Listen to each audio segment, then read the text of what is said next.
Hi viewers, welcome to our channel. ప్రస్తుతం మనతో పాటు దాము బాలాజీ గారు సీనియర్ జర్నలిస్ట్ ఉన్నారు. వాడితో ఒకసారి మాట్లాడదాం. సార్ నమస్కారం సార్. నమస్తే. సార్, పాకిస్తాన్లో నదులన్నీ ఎండిపోతున్నాయి. ఆల్రెడీ నది ఎండిపోయింది. ఇంకొన్ని నదులు కూడా ఎండిపోతున్నాయని చెప్తున్నారు. అంటే భారత్ ఆల్రెడీ సింధు నది జలాలను ఆపడం వల్లనే ఇదంతా కూడా జరుగుతుందా? అసలు భారత్ ఈ విషయంలో ఎటువంటి టాక్టిక్స్ పాటిస్తుంది? మరి ఇప్పుడు నదులు ఎండిపోవడం వలన పాకిస్తాన్ ఏ విధంగా ఎఫెక్ట్ పడుతుంది సార్? పాకిస్తాన్కి మనకి ఉన్న ఇండస్ వాటర్ ట్రెటీని అబేయన్స్లో పెట్టింది. అంటే అది ఆ ట్రెటీని అమలు చేయడం అనేది తాత్కాలికంగా ఆపేసింది ఇండియా.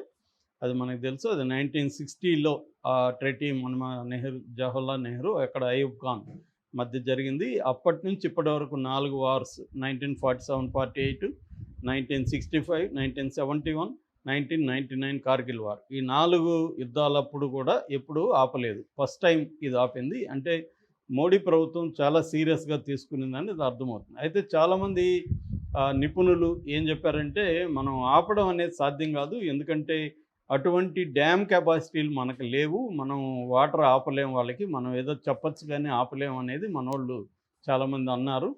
కొంతమంది ఏమో కంప్లీట్గా ఆపేస్తారు, మొత్తం పాకిస్తాను దాహంతో లేకపోతే వ్యవసాయం లేకుండా చచ్చిపోతారన్న పద్ధతిలో కొంతమంది ప్రొజెక్ట్ చేస్తారు.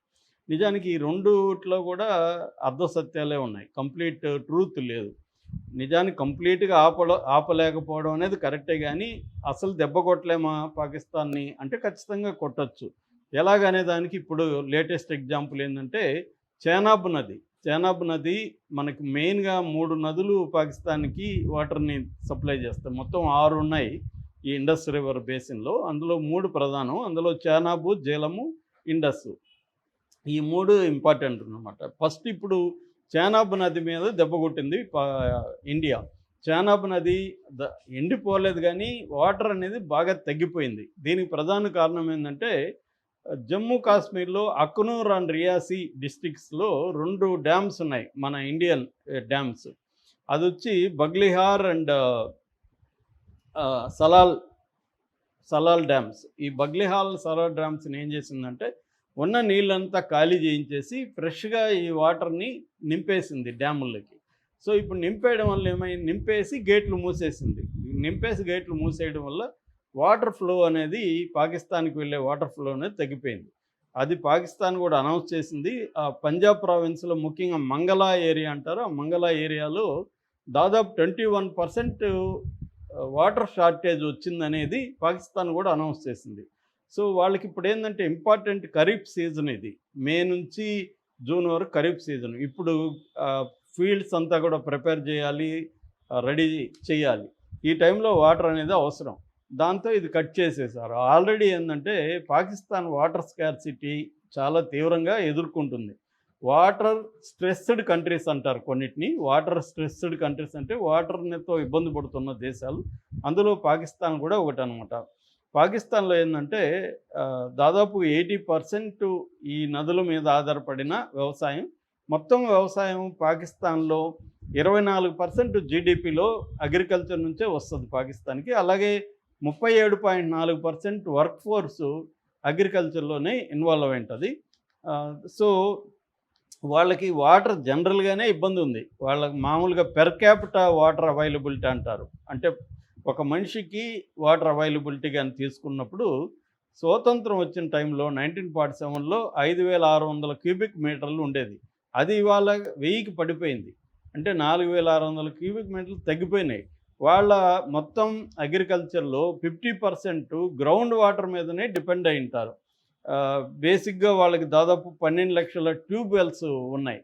సో గ్రౌండ్ వాటర్ ఉండాలంటే కూడా ఈ నదులు ఇంపార్టెంట్. నదులు ఉండడం వల్ల చుట్టుపక్కల గ్రౌండ్ వాటర్ కూడా పెరుగుతుంది, నీటి ఇవి మట్టాలు పెరుగుతాయి. సో అది ఇబ్బంది అనమాట. ఇప్పుడు రెండోది హైడ్రో ఎలక్ట్రిసిటీ 25% ఆఫ్ టోటల్ ఎలక్ట్రిసిటీలో, అంటే హైడ్రో కావచ్చు, సోలార్ కావచ్చు, కోల్ బేస్డ్ కావచ్చు, ఇవన్నిట్లో 25% హైడ్రో ఎలక్ట్రిసిటీ ఉంటుంది. వాళ్ళకి ప్రధానంగా ఏంటంటే ఇక్కడ తబేలా అండ్ మంగళా డ్యామ్స్ ఉన్నాయి. ఈ తబేలా అండ్ మంగళా డ్యామ్స్లో హైడ్రో ఉత్పత్తి అవుతుంది. ఇప్పుడు ఈ చీనాబ్ నది, జేలం, మన ఇందాక చెప్పిన చీనాబ్ నదికేమో బాగ్లేర్ అండ్ సొలాల్పుర డ్యామ్స్ని మనం ఆపేసాము. తర్వాత జేలం నదికేమో కిషన్ గంగా డ్యామ్, కిషన్ గంగా డ్యామ్ ఇండియాలో ఉంటుంది. ఆ కిషన్ గంగా డ్యామ్ నుంచి నీళ్లు వెళ్ళడాన్ని ఆపేశారు. దీనివల్ల ఇప్పుడు జేలంలో కూడా నీళ్లు తగ్గిపోయినాయి. సో ఈ 2 నదులు చీనాబ్ అండ్ జేలం నదుల వాటర్ తగ్గిపోవడం వల్ల ఏమవుతుందంటే వాళ్ళకి ఒకటి అగ్రికల్చరల్ వాటర్ పడిపోతుంది, 2 కరాచీ, రావల్పిండి లాంటి రాష్ట్రాలకి, సిటీస్కి వెళ్ళే వాటర్ సప్లై కూడా తగ్గిపోతుంది. అంటే వాళ్ళు ప్రధానంగా దేనికి వాడతారు? అగ్రికల్చరు, తాగునీరు, తర్వాత ఈ హైడ్రో ఎలక్ట్రికల్ పవర్ సప్లై కోసం వాడతారు. ఈ 3 ఎఫెక్ట్ అవుతున్నాయి వాళ్ళకి. నేను చెప్పినట్టుగా టోటల్గా 25% హైడ్రో పవర్ ఉంది. దాదాపు 10,681 మెగావాట్స్ వాళ్ళు వాడతారన్నమాట. మొత్తం టోటల్ కన్జంప్షన్ 42,131 మెగావాట్స్ అయితే ఇందులో 10,000 వరకు ఇదే ఉందన్నమాట. సో ఇప్పుడు అట్లాగే వ్యవసాయం కూడా 1,60,00,000 హెక్టార్ల అగ్రికల్చరు అఫెక్ట్ అయ్యే అవకాశం దీనివల్ల ఉంది. సో ముఖ్యంగా ఇది పంజాబ్ ప్రావిన్స్లో ఎక్కువగా జరుగుతుంది. వాళ్ళకి ఏంటంటే స్టోరేజ్ బిల్డింగ్ క్యాపబిలిటీస్ లేవు. వాళ్ళకున్న దాన్ని ఏమంటారు, వాటర్ ఇరిగేషన్ సిస్టమ్ వరల్డ్లోనే one of the largest water irrigated system ఉన్నది పాకిస్తాన్లో. కానీ వాళ్ళకి ఎఫిషియన్సీ లేదు. దాదాపు ఆ వాటర్ తీసుకుపోయే క్రమంలో 40-50% వాటర్ లాస్ జరుగుతుందన్నమాట. ఎఫిషియెంట్గా వాళ్ళు మ్యాక్సిమైజ్ చేసి వాటర్ని తీసుకెళ్ళే క్యాపబిలిటీస్ ఉన్న ఇరిగేటెడ్ సిస్టమ్ వాళ్ళకి లేదు. సో ఇప్పటికిప్పుడు ఇవన్నీ డెవలప్ చేసుకోవడం కష్టం. వాళ్ళు ఉన్న వాటర్ని వాళ్ళు స్టోరేజ్ చేసుకోవాలి, స్టోరేజ్ క్యాపబిలిటీస్ పెంచుకోవాలి. అవన్నీ చేయడానికి వాళ్ళకు కూడా టైం పడుతుంది. ఈ లోపల కొంత దెబ్బ అయితే మనం తీయచ్చు. అయితే మనం పర్మనెంట్గా హోల్డ్ చేయగలమా? హోల్డ్ చేయలేం.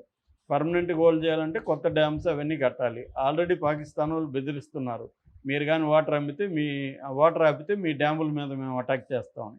దాంతోపాటు పాకిస్తాన్ ఇంకొన్ని చర్యలు తీసుకుంటుంది. అదేంటంటే వరల్డ్ బ్యాంక్, ఎందుకంటే ఈ ఇండస్ వాటర్ ట్రీటీ అనేది వరల్డ్ బ్యాంక్ ఆధ్వర్యంలో జరిగింది ఇద్దరి మధ్య. అంటే వరల్డ్ బ్యాంక్ మధ్యవర్తిగా వ్యవహరించింది. అందుకని ఇప్పుడు వరల్డ్ బ్యాంక్ కంప్లైంట్ ఇచ్చారు. అట్లాగే పర్మనెంట్ కోర్ట్ ఆఫ్ ఆర్బిట్రేషన్ అనేది ఒకటి ఉంటుంది. వరల్డ్ వైడ్గా అనేక దేశాల మధ్య వచ్చే ప్రాబ్లమ్స్ని ఈ పర్మనెంట్ కోర్ట్ ఆఫ్ ఆర్బిట్రేషన్ చూస్తుంది. దానికి కంప్లైంట్ ఇచ్చారు. అలాగే ఇంటర్నేషనల్ కోర్ట్ ఆఫ్ జస్టిస్, అంటే యుద్ధ పరిస్థితులు క్రియేట్ అయ్యే విధంగా ఒక దేశం బిహేవ్ చేసినప్పుడు ఈ కోర్టుకు కూడా ఇంటర్నేషనల్ కోర్ట్ ఆఫ్ జస్టిస్ కూడా కంప్లైంట్ ఇస్తారు. పాకిస్తాన్ ఇవన్నీ కూడా ఇచ్చింది. మరోపక్క దీన్ని యాక్ట్ ఆఫ్ వార్గా మేము పరిగణిస్తున్నాము, మేము కానీ వాటర్ కానీ ఆపితే న్యూక్లియర్ బాంబు వేస్తామని మొన్న కూడా రష్యాలో ఉండే పాక్ రాయబారి కూడా చాలా తీవ్రంగానే హెచ్చరించాడు. సో ఓవరాల్గా ఏంటంటే మనం పాకిస్తాన్ని ఎకనామిక్ వార్ఫేర్ అనేది స్టార్ట్ చేసేసాం. ఆర్థికంగా యుద్ధం అనేది మొదలైంది. మనం డిక్లేర్ చేసాం పాకిస్తాన్ మీద. మిలిటరీ పరంగా చేయలేదు కానీ ఎకనామిక్ వార్ఫేర్ అనేది చేసాము. ఆల్రెడీ వాళ్ళ ఫ్లైట్స్ అవి రాకుండా ఎయిర్ స్పేస్ క్లోజ్ చేసాం. తర్వాత నిన్ననే పోర్ట్స్ అంతా కూడా వాళ్ళ షిప్పులు మన దీంట్లోకి రానికుండా, మన షిప్పులు అక్కడికి పోనకుండా ఆపేసాం. తర్వాత బయలేటరల్ ట్రేడ్ ఆపేసాం. బయలేటరల్ ట్రేడే కాకుండా థర్డ్ పార్టీ ట్రేడ్, అంటే వాళ్ళ దేశంలో ఒక 500 మిలియన్ల పైన ట్రేడ్ ఏం చేస్తున్నారంటే సరుకుల పేర్లు మార్చి వాళ్ళు వేరే దేశాలకు పంపించి అక్కడి నుంచి ఇండియాలోకి పంపిస్తున్నారు. అదంతా కూడా మన వాళ్ళు గుర్తుపెట్టి ఆ ట్రేడ్ రూట్స్ అన్నింటిని కూడా బ్లాక్ చేసేసి వీళ్ళ గూడ్స్ ఏవే ఉన్నాయో వాటిని అన్నింటిని కూడా ఆపేశారు. అలాగా ట్రేడ్ అనేది దెబ్బతింటుంది పాకిస్తాన్కి. ఇప్పుడు నేను చెప్పిన ఈ వాటర్ చైనాబ్ అండ్ దీనివల్ల జేలం నదులు తగ్గిపోవడం వల్ల అఫెక్ట్ అవుతుంది. మూడవది మనకి షిప్పులు ఇవన్నీ రాకపోవడంతో వేరే దేశాల ట్రేడ్కి కూడా ఇబ్బంది అవుతుంది.